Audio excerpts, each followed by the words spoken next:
जय हिंद, वंदे मातरम, भारत माता की जय। राष्ट्र गौरव के इन अंकों में हम बातचीत करने वाले हैं एक ऐसे बड़े षड्यंत्र की जो आयुर्वेद के खिलाफ हो रहा है। देखिए, अभी आपने पिछले कुछ वर्षों में देखा होगा कि पूरे देश व दुनिया का जो ध्यान है वो आयुर्वेद की ओर आ रहा है। अभी लोगों ने पहचान लिया है कि एलोपैथी दवाओं के क्या क्या नुकसान होते हैं, किस प्रकार से वो नुकसान करती हैं। तो पूरी दुनिया में आयुर्वेद के ऊपर रिसर्च हो रही है और पूरी दुनिया में भी वो हिस्सा दुनिया का जो सबसे प्रोग्रेसिव माना जाता है, मैं यदि यूरोप की बात करूं, अमेरिका की बात करूं, यूके यूएसए की बात करूं, तो वहाँ पर गोल्डन मिल्क पिया जा रहा है। वहाँ पर यूएसए के अंदर हल्दी के ऊपर 1161 रिसर्च हो चुकी हैं, अदरक के ऊपर 2500 रिसर्च हो चुकी हैं, सौंफ के ऊपर 668 रिसर्च हो चुकी हैं, जीरे के ऊपर 582 रिसर्च हो चुकी हैं, शतावर के ऊपर रिसर्च हो चुकी हैं। यूएसए के अंदर माताओं को हल्दी वाला दूध दिया जाता है, अश्वगंधा दी जाती है ताकि बच्चे की हेल्थ ठीक रहे। लॉस एंजल्स के रेस्टोरेंट के अंदर टर्मरिक की कॉफ़ी मिल रही है। अकेले कैंसर जो गंभीर बीमारी है उसका आयुर्वेद से कैसे उपचार हो सकता है, इसके लिए 8484 कैंसर के आयुर्वेद के ट्रीटमेंट के ऊपर रिसर्च पेपर पब्लिश हो चुके हैं। तो आप अंदाजा लगा लीजिए कि पूरी दुनिया किस प्रकार से आयुर्वेद के ऊपर आशा भरी निगाहों से देख रही है। लेकिन ये जो फार्मा कंपनियों की लॉबी है, ये फार्मा कंपनियों का गैंग है, ये इतना ताकतवर है कि ये अपने हजारों करोड़ की, हजारों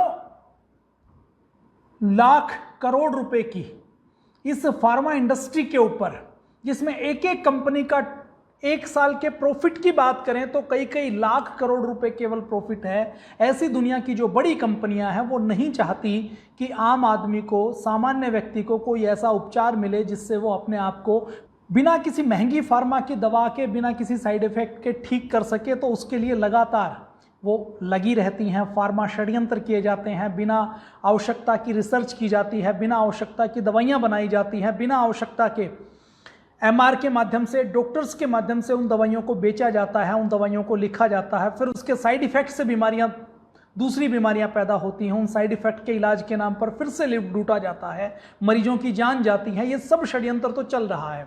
लेकिन अभी आपने देखा होगा कि कोरोना के काल में पूरे देश व दुनिया में और खासकर भारत में, यद्यपि दुनिया में भी हर्बल दवाओं का, हर्बल मसालों का भारत से एक्सपोर्ट बहुत ज़्यादा बढ़ गया था, लेकिन मैं यदि केवल भारत की बात करूं तो भारत के 135 करोड़ लोगों में से 80-90 करोड़ लोग वो थे जिन्होंने अपने आप को हर्बल दवाइयों से, काढ़ों से, गिलोय से, तुलसी से, अश्वगंधा से अपने प्राणों की रक्षा की है, अपने आप को कोरोना से या तो बचाया है या कोरोना उनको हुआ भी तो इतना सामान्य हुआ, इतना हल्का हुआ कि उनको कोई साइड इफेक्ट नहीं आया, उनकी ऑक्सीजन लो नहीं हुई और उनको कोई ज़रूरत नहीं पड़ी हॉस्पिटल तक जाने की, या उनको जान देने की ज़रूरत नहीं पड़ी। उनको जान बचाने का काम आयुर्वेद ने किया।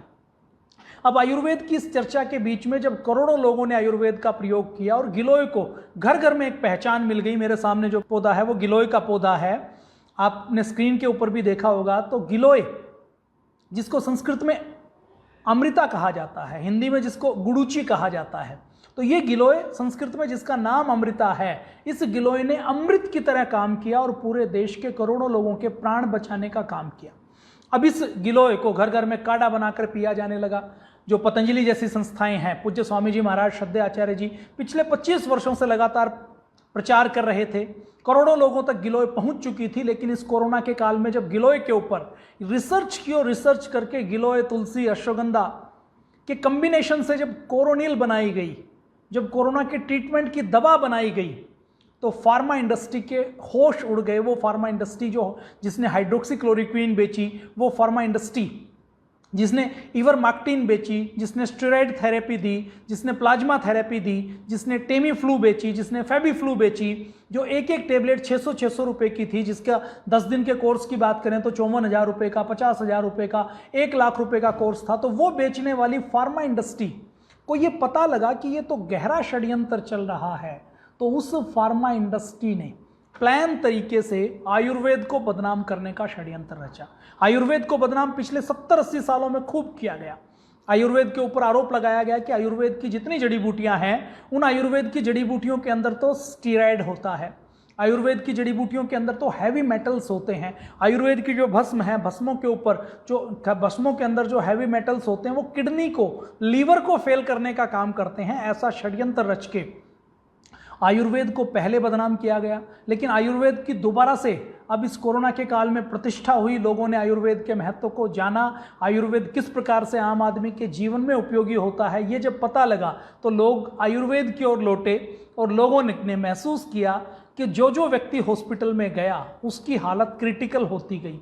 जिसने स्टेरॉयड ली, जिसने एंटीबायोटिक ली, उसको कहीं ब्लैक फंगस आया, कहीं वाइट फंगस आया, कहीं येलो फंगस आया, किसी की नाक काटी गई, किसी की आंख निकाल ली गई और लाखों लोगों ने अपने प्राण दिए, लेकिन फिर भी वो अपने प्राणों को बचा नहीं पाए। तो इस समय जब आयुर्वेद का इतना प्रचार हुआ तो उस समय दुष्प्रचार शुरू किया गया। 6 लोगों के एक झूठे, बिना किसी बेस के, बिना किसी प्रमाण के, बिना किसी एविडेंस के एक ऐसे ही खबर हवा में उछाली गई, जैसे पेड न्यूज़ प्लांट करते हैं कि 6 ऐसे लोग मिले जिनका लीवर फेल हुआ और वो लीवर जो फेल हुआ वो गिलोय के सेवन से हुआ। जब जांच की गई तो ये पाया गया कि कोई गारंटी नहीं थी कि उन्होंने गिलोय ली थी, कितनी मात्रा में गिलोय ली थी इसकी कोई गारंटी नहीं थी। उन्होंने पहले बहुत सी दवाएं खाई थी जिनसे उनका लीवर के ऊपर साइड इफेक्ट आया, उन अंग्रेजी दवाइयों की कोई बात नहीं की गई और उनका लीवर गिलोय के कारण फेल हुआ है, इसकी कोई लीवर के सेल्स का, लीवर के टिश्यूज का कोई टेस्ट नहीं किया गया। मतलब बेबुनियाद कुछ लोगों के समूह ने बस ये कहा कि ये 6 लोगों का हमें लगता है कि जो लीवर फेल हुआ वो गिलोय के कारण हुआ।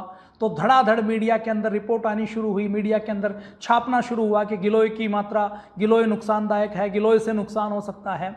और अपने देश की ये विडंबना है कि बिना रिसर्च के जब कोई बात हवा में उछाली जाती है तो उसको प्रमाण मान लिया जाता है, उसको सत्य मान लिया जाता है। तो षड्यंत्र पूर्वक गिलोय को टारगेट किया गया। गिलोय अकेली एक ऐसी औषधि है जिसमें यदि हम गूगल पेटेंट में सर्च करते हैं तो 2100 से ज़्यादा पेटेंट ऐसे आते हैं जिसमें किसी न किसी रूप में गिलोय, जिसको टिनोस्फोरा कार्डिफोलिया कहा जाता है, वो कहीं ना कहीं एसोसिएटेड है। यदि हम रिसर्च की बात करें तो 2500 से ज़्यादा रिसर्च अकेले गिलोय के ऊपर किसी न किसी रूप में है। यदि मैं हमारे औषधीय ग्रंथों की बात करूं तो गिलोय से ऐसे 125 से ज़्यादा ऐसे शास्त्रीय प्रयोग हैं पुराने ज़माने के जिसमें गिलोय प्रयोग होती है। और शायद ही आयुर्वेद में कोई ऐसी बीमारी है जिसमें गिलोय कोई काम ना करती हो। तो गिलोय, जिसको अमृता कहा गया है, ये इतनी प्रामाणिक औषधि है। मैं अगर रिसर्च पेपर की बात करूं, रिसर्च इंस्टीट्यूट की बात करूं, मैं यदि गिलोय की बात करूं तो गिलोय के ऊपर आरोप लगाया गया कि गिलोय से लीवर खराब होता है। ये मेरे सामने एक रिपोर्ट है, ये एक शोध है मेरठ का medical college, Lala Lajpat Rai medical college है मेरठ में, उसके विभागाध्यक्ष हैं फार्माकोलॉजी डिपार्टमेंट के प्रोफेसर के सक्सेना जी। प्रोफेसर के सक्सेना जी ने एक रिसर्च की। उन्होंने 6 चूहों के 5 ग्रुप बनाए और 5 ग्रुप बनाकर उनको कार्बन टेट्राक्लोराइड, एक ऐसा जहर चूहों को दिया गया जो उनके लीवर को खराब करने का काम करता है और लीवर की हालत ऐसी कर देता है जैसी पीलिया के अंदर होती है या लीवर सिरोसिस के अंदर या लीवर की बीमारी के अंदर होती है, ऐसी हालत कर देती है। तो जब उन्होंने देखा और रिसर्च की तो उन्होंने देखा कि चूहों के जो ग्रुप बनाए गए उसमें पहले 6 चूहों के ग्रुप के ऊपर लीवर के एंजाइम के लेवल को जांचा गया, दूसरे ग्रुप के लीवर के अंदर जहर का काम करने वाला कार्बन टेट्राक्लोराइड के इंजेक्शन दिए गए, फिर उनके एंजाइम के लेवल को टेस्ट किया गया। उसके बाद तीसरे, चौथे, 5वें ग्रुप को 10 दिन, 20 दिन, 30 दिन तक गिलोय का अर्क पिलाया गया। हर ग्रुप को एक निश्चित दिनों तक अर्क पिलाने के बाद कार्बन टेट्राक्लोराइड का इंजेक्शन लगाया गया और लीवर कितना डैमेज होता है इसका आकलन किया गया। तो डॉक्टर विपिन मंगल जी बताते हैं, वो कहते हैं कि जिन चूहों के ग्रुप को गिलोय नहीं पिलाई थी उनका लीवर पूरा डैमेज हो गया और 10 दिन, 20 दिन, 30 दिन तक गिलोय जिन चूहों के ग्रुप को पिलाई गई, जिनको 10 दिन पिलाई गई उनका 20% लीवर सुरक्षित रहा, जिनको 20 दिन पिलाई गई उनका 40% लीवर सुरक्षित रहा और जिनको 30 दिन गिलोय पिलाई गई उनका 80% लीवर सुरक्षित रहा। हिस्टोलॉजी टेस्ट से लीवर के क्षतिग्रस्त होने का आकलन किया गया। तो ये रिसर्च पेपर है, डॉक्टरों ने किया है, चूहों के ऊपर किया है, गिलोय के ऊपर किया है, और गिलोय से लीवर कैसे ठीक होता है इसके ऊपर किया है। आयुर्वेद के अंदर लीवर की जितनी दवाएं बनती हैं, लीवर की बहुत सी ऐसी दवाएं हैं, जितनी तो मैं शब्द प्रयोग नहीं करूंगा, उस जिसमें गिलोय का प्रयोग होता है। हमारे पतंजलि के जो क्वाथ बनते हैं, जिनसे लाखों करोड़ों लीवर के रोगी ठीक हुए हैं, उसमें गिलोय का प्रयोग किया जाता है। गिलोय लीवर को डैमेज करने का, लीवर को खराब करने का काम नहीं करती, बल्कि ठीक करने का काम करती है। मैं यदि इस गिलोय की बात करूं तो ये गिलोय भारत की नस नस में है। ये गिलोय कोई ऐसा नहीं कि गिलोय के बारे में आज कोई चर्चा की है तो आज पता लगा है। गिलोय भारत के आयुर्वेद के जितने ग्रंथों की बात करें, उसमें हमारे भाव प्रकाश निघंटू में गिलोय को रसायन के रूप में कहा है, बल्या के रूप में कहा है, अग्नि दीपन के रूप में, त्रिदोष नाशक के रूप में कहा गया है भाव प्रकाश में, वात पित्त कफ नाशक कहा गया है, ज्वर को दूर करने वाला, दर्दों को दूर करने वाले, अंदर की इन्फ्लेमेशन को, दाह को दूर करने वाला अष्टांग संग्रह में कहा गया है, संग्रही, वातहारा, अग्नि दीपना, ये चरक संहिता के अंदर कहा गया है, त्रिदोष नाशक, विषाग्नि, विष को हरने वाली, ये राज निघंटू में कहा गया है, दीपन करने वाली, ग्राह्य, ये अर्क प्रकाश में कहा गया है, बल्या, बल देने वाली, और त्रिदोष नाशक, ये सिद्ध वैशज्य मणिमाला में कहा गया है। इसके अलावा हमारा शोढल निघंटू, मदलपाल निघंटू, कैधव निघंटू, इन सब के अंदर इसके बारे में बहुत अच्छे से वर्णन किया गया। आप चाहें तो इसके रिसर्च पेपर, इन ग्रंथों को आप पढ़ सकते हैं। और ये गिलोय ऐसा नहीं है कि केवल आयुर्वेद के ग्रंथों में लिखा है, आम आदमी को नहीं पता। मैं यदि बात करूं तो उत्तर प्रदेश में वाराणसी, चित्रकूट के आसपास, या मध्य प्रदेश में एक जाति है जिसको बैगा जाति कहा जाता है। आदिवासी की जनजाति होती थी, अभी मध्य प्रदेश में ज्यादा पाई जाती है। बैगा, इनको परंपरागत वैद्य बोला जाता है। वो पीढ़ियों से ये मानते हैं कि ये जो गिलोय है ये बुखार के अंदर रामबाण की तरह काम करती है। ऐसे ही मुंबई के आसपास जो मछुआरे रहते हैं महाराष्ट्र में, वो पीढ़ियों से ये मानते हैं कि किसी को बुखार है तो गिलोय दे दीजिए, किसी को जॉन्डिस है, पीलिया है तो गिलोय दे दीजिए, किसी को डायरिया है तो गिलोय दे दीजिए, किसी को बार बार चढ़ने वाला मियादी बुखार है उसको गिलोय दे दीजिए। इसके साथ साथ खेड़ा ब्रह्म, गुजरात की ट्राइब्स के अंदर, गुजरात के गांवों में रहने वाले लोग मानते हैं किसी को कैंसर होगा, डिसेंट्री हो गई तो गिलोय दे दीजिए, किसी को बुखार हो गया तो गिलोय दे दीजिए। ये जो जनजातियों के अंदर, गांवों के अंदर जो ज्ञान है, और ये केवल ऐसा नहीं कि मुंबई में है, उत्तर प्रदेश में है, मध्य प्रदेश में है, गुजरात में है, जम्मू कश्मीर के जो ट्राइब्स हैं, जम्मू कश्मीर के लोग भी मानते हैं, राजस्थान के लोग भी मानते हैं, भुवनेश्वर के, उड़ीसा के लोग भी मानते हैं। वो गिलोय को कोई गुड़ुची कहेगा, कोई कुछ और कहेगा, नाम कुछ और हो सकता है, लेकिन सारी जगह परंपरागत पीढ़ियों के रूप में यह ज्ञान विज्ञान है।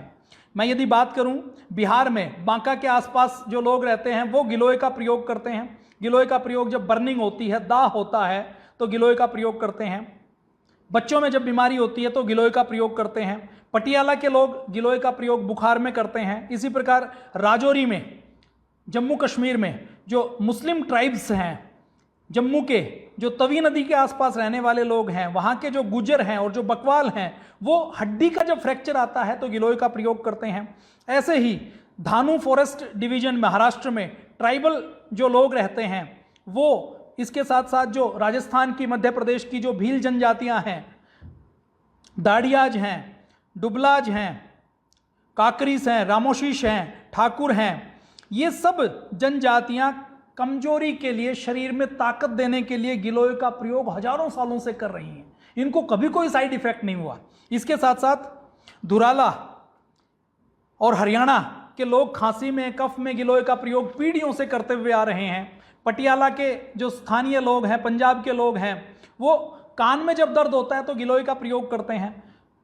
इसके साथ साथ राजस्थान की जो महिलाएं हैं, वो जब उनको रक्त प्रदर होता है, जब ब्लीडिंग ज्यादा होती है तो गिलोय का प्रयोग करते हैं। उत्तर प्रदेश के लोग अस्थमा में, खांसी में, दमे में गिलोय का प्रयोग करते हैं। शिवपुरी जिले मध्य प्रदेश के लोग जो स्किन डिजीज हो जाती है तो गिलोय का प्रयोग करते हैं। छोटा नागपुर में जो मुंडा जनजाति है, जो आदिवासी जनजाति है, वो जब फ्रैक्चर हो जाता है तो गिलोय का प्रयोग करते हैं। और भारत के दूसरे हिस्सों में भी सामान्य तौर पर यह माना जाता है कि जब कोई जहरीला जानवर काट ले जब कोई सांप काट ले, बिच्छू काट ले, कोई जहरीला जानवर काट ले तो गिलोय के पेस्ट को उसके ऊपर लगाते हैं। उसके साथ साथ गिलोय को उस अपने परंपरागत तरीके से हर आधे घंटे बाद खिलाते हैं तो उससे जहर उतरता है। तो ये मान्यताएं सामान्य तौर पर पीढ़ियों से अपने भारत में रही हैं।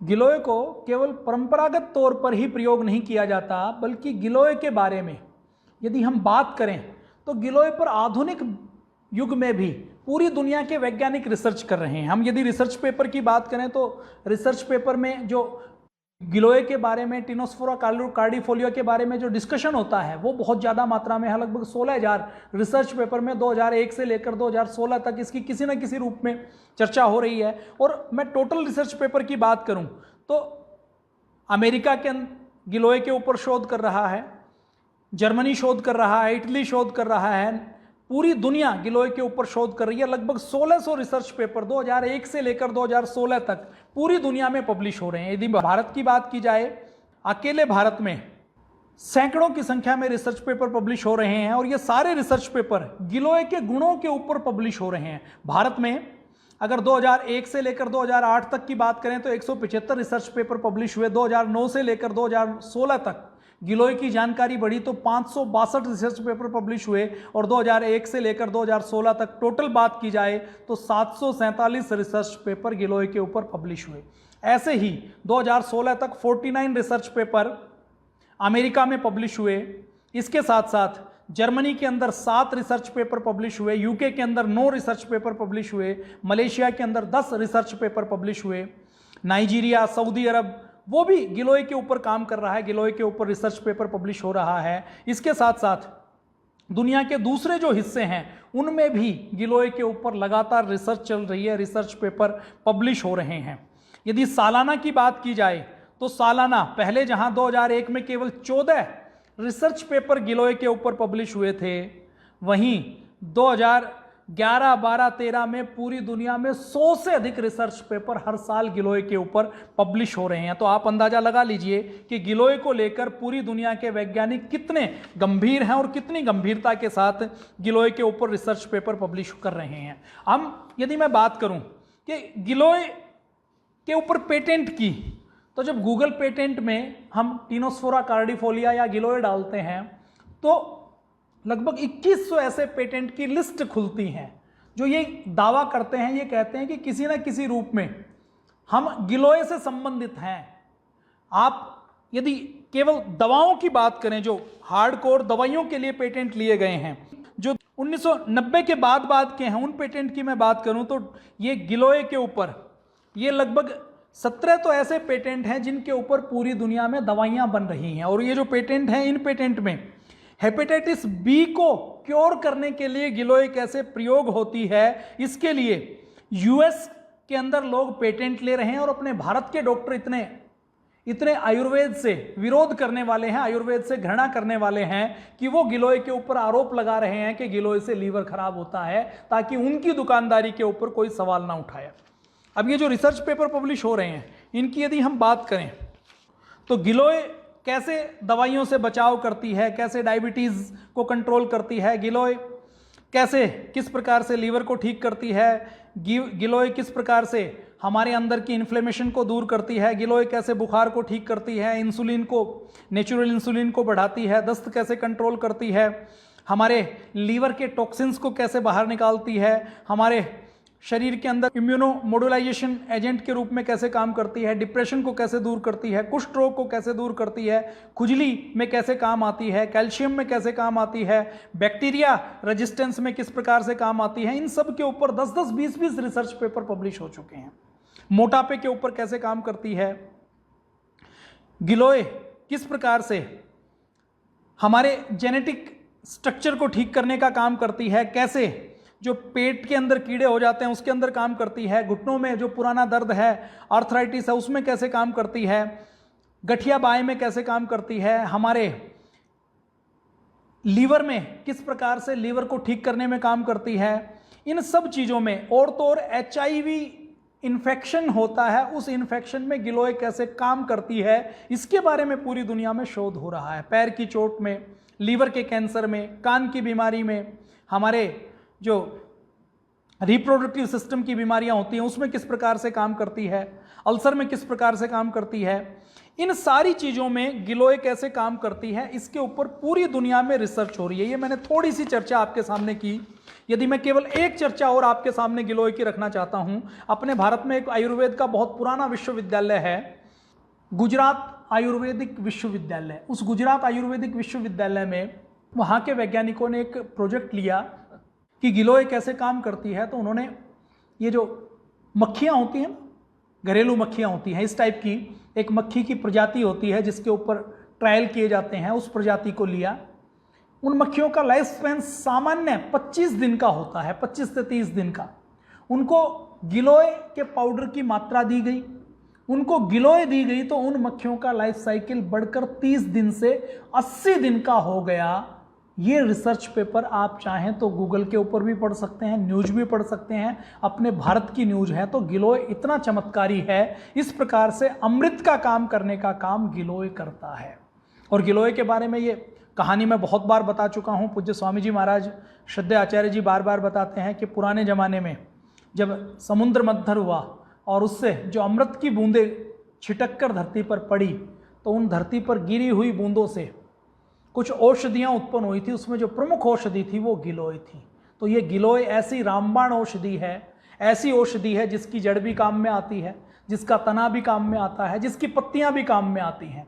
अलग अलग प्रकार के फाइटोकेमिकल इनके अलग अलग हिस्से में होते हैं, अलग अलग एल्केलाइड्स होते हैं जो शरीर के अलग अलग बीमारियों को दूर करने में काम आती है। तो इस गिलोय के प्रचार प्रसार करने में पतंजलि पूरी ताकत के साथ लगा हुआ है। विदेशी कंपनियां, मल्टीनेशनल कंपनियां इसके विरुद्ध लगातार षड्यंत्र कर रही हैं, आगे भी करेंगी, लेकिन आप अपने आयुर्वेद पर, अपनी गिलोय के ऊपर पूरा भरोसा बनाकर रखें। गिलोय से कोई नुकसान नहीं होने वाला, और एलोपैथी की कोई एक भी ऐसी दवा नहीं है जिसका कोई नुकसान ना हो। ऐसी 550 से ज़्यादा जो विथड्रॉ की गई हैं, ऐसी दवाइयों की लिस्ट आप गूगल के ऊपर देख सकते हैं, जिनको पहले तो लॉन्च किया गया कि ये दवा बहुत फ़ायदेमंद है, बहुत काम करती है। वैज्ञानिकों ने उसके ऊपर रिसर्च भी किया था, झूठी रिसर्च रिपोर्ट भी छपी होगी, लाभ भी उसमें दिखाया गया होगा। वो जब दवा बेची गई तो बेचने के बाद कोई दवा 6 महीने के बाद, कोई 6 साल के बाद, कोई 10 साल के बाद, कोई 20 साल के बाद जब पता लगा कि इस दवा के फ़ायदों से ज़्यादा इसके नुकसान हैं, तो वो दवा मार्केट से वापस ली गई। ऐसी एलोपैथी की शायद ही कोई दवा हो, कोई दवा नहीं है जिसका कोई साइड इफेक्ट नहीं हो। और केवल साइड इफेक्ट रहित कोई पद्धति है तो वो आयुर्वेद है, वो हमारे गिलोय की पद्धति है। तो पतंजलि योगपीठ ने एक अभियान चलाया हुआ है कि हमें ये गिलोय गांव-गांव तक पहुंचानी है, घर घर तक पहुंचानी है। पिछले वर्ष भी अगर मैं लाखों गिलोय की बात करूं तो 1 लाख गिलोय केवल पतंजलि योगपीठ हरिद्वार के मुख्यालय में, रुड़की, हरिद्वार, ऋषिकेश और देहरादून के क्षेत्र में इस प्रकार से लगाकर वितरित की गई ताकि लोगों के घरों में ये गिलोय पहुंचे। और पूरे देश में हमारी पतंजलि योग समिति, भारत स्वाभिमान महिला पतंजलि योग समिति की इकाइयों के द्वारा ये गिलोय गांव-गांव में, घर घर में पहुंचाई गई, गांव-गांव, घर घर में लगाई गई। इसके फायदों के बारे में पूज्य आचार्य जी और पूज्य स्वामी जी महाराज लगातार सुबह से लेकर शाम तक नेशनल मीडिया के जितने भी न्यूज़ चैनल हैं उन सब के ऊपर बताते हैं। जो अपने घर में गिलोय नहीं लगा सकते उनके लिए गिलोय घनवटी, उनके लिए गिलोय लौकी जूस, उनके लिए गिलोय का एक्सट्रैक्ट, उनके लिए गिलोय तुलसी और अश्वगंधा को मिलाकर कोरोनिल, ये सारी चीज़ें पतंजलि ने पैक्ड फॉर्मेट में भी उपलब्ध करवाई ताकि किसी के घर में गिलोय नहीं हो या कोई व्यक्ति ट्रैवलिंग कर रहा हो तो वो भी उसका लाभ ले सके। आरोग्यवटी बनाई जिसमें नीम, तुलसी और गिलोय है। कोरोनिल बनाई जिसमें गिलोय, अश्वगंधा और तुलसी है। स्वासारी वटी बनाई। तो ऐसी बहुत सी चीज़ें बनाई। गिलोय का सत्व बनाया जिसमें गिलोय का घन सत्व है, जिसको एक्सट्रैक्ट के रूप में हम ले सकते हैं, जो हमारी इम्यूनिटी को बूस्ट करता है। तो इस कार्य को करने में पतंजलि लगातार पिछले 25 वर्षों से लगा हुआ है। और अभी इस बार भी लगभग 2 लाख गिलोय और नीम दोनों रुड़की, हरिद्वार, ऋषिकेश और देहरादून में लगाने का संकल्प लिया गया है। और ये गिलोय केवल ऐसा नहीं है कि हरिद्वार में लगाई जा रही है, हमारे हर जिले की, हर तहसील की समितियां गिलोय का वितरण करने का काम कर रही हैं। बंगाल में भी, कोलकाता में भी हमारे भाई विजय जायसवाल जी ने और हमारे कलकत्ता और बंगाल की हमारी समिति के सभी भाइयों और बहनों ने 1 लाख गिलोय का वितरण पिछले साल कलकत्ता और पश्चिमी बंगाल के आसपास किया था। ऐसे ही हजारों गिलोय का वितरण करने का काम पूरे देश में हमारी समितियों के भाई और बहन कर रहे हैं। ऐसे ही इस अभियान को इस साल भी आगे उसी गति से चलाया जा रहा है, आगे उसी गति से बढ़ाया जा रहा है। तो मैं आपके सामने कुछ झलकियां दिखाता हूं कि किस प्रकार से ये इस 4 अगस्त के लिए हमारे उत्तराखंड के जितने भी भाई बहन हैं, उसमें बहन सीमा जी, भाई भास्कर जी, भाई प्रताप सिंह बसोड़ा जी से लेकर रुड़की के भाई सुरेश जी से लेकर सूर्यकांत जी से लेकर देशबंधु जी से लेकर हरिद्वार के भाई प्रवीण जी से लेकर प्रभात जी से लेकर हमारे जितने भी हमारे कार्यकर्ता भाई बहन हैं, इसके अलावा ऋषिकेश में बहन सुनीता जी से लेकर सदानंद जी से लेकर देहरादून में बहन सीमा जी, भाई आनंद सिंह जी से लेकर हमारे सारे भाई बहन, कुछ लोगों के नाम लिए जा सकते हैं, सबके संभव नहीं है, वो लगातार घर घर जाकर, और इस बार 40,000 नीम लगाने का संकल्प भी लिया गया कि 40,000 नीम के पौधे हम रुड़की, हरिद्वार, ऋषिकेश और देहरादून में लगाएंगे। नीम को भी घर का वैद्य कहा जाता है, घर का डॉक्टर कहा जाता है कि किसी के घर के आंगन में नीम खड़ा है तो आधी बीमारियां घर के दरवाजे से वापस चली जाएंगी, ऐसा नीम के बारे में कहा जाता है। ये आप सामने देख रहे हैं रुड़की, हरिद्वार, ऋषिकेश में नीम, जहां गांव से समिति की ओर से डिमांड आती है वहां पर नीम को, गिलोय को लेकर जाया जाता है। वहां पर नीम और गिलोय को अपनी कस्टडी में किसी व्यक्ति के पशु बांधने के स्थान पर, उनके घर के बाहर या उनकी बाउंड्रीज के अंदर या किसी विद्यालय में, किसी पंचायती स्थान के ऊपर नीम को लगाया जाता है। तो ऐसे 40,000 नीम हमने 2 साल पहले भी लगाए थे इफ्को के सहयोग से, और इस बार पतंजलि योगपीठ की ओर से फिर 40,000 से ज़्यादा नीम का रोपण रुड़की, हरिद्वार, ऋषिकेश के क्षेत्र में करने का संकल्प लिया गया है। ये सामने आप फोटोग्राफ देख रहे हैं। तो ये हमने गिलोय के बारे में आज बातचीत की। तो गिलोय एलोपैथी का षड्यंत्र है गिलोय को बदनाम करने के लिए। गिलोय लाखों सालों से हानि रहित थी, आज भी हानि रहित है और आगे भी हानि रहित रहेगी। गिलोय से लीवर खराब नहीं होता, बल्कि एलोपैथी दवाइयों के साइड इफेक्ट से लीवर यदि खराब हुआ है तो गिलोय से वो लीवर ठीक होता है। तो आज के लिए इतना ही। जय हिंद, वंदे मातरम, भारत माता की जय।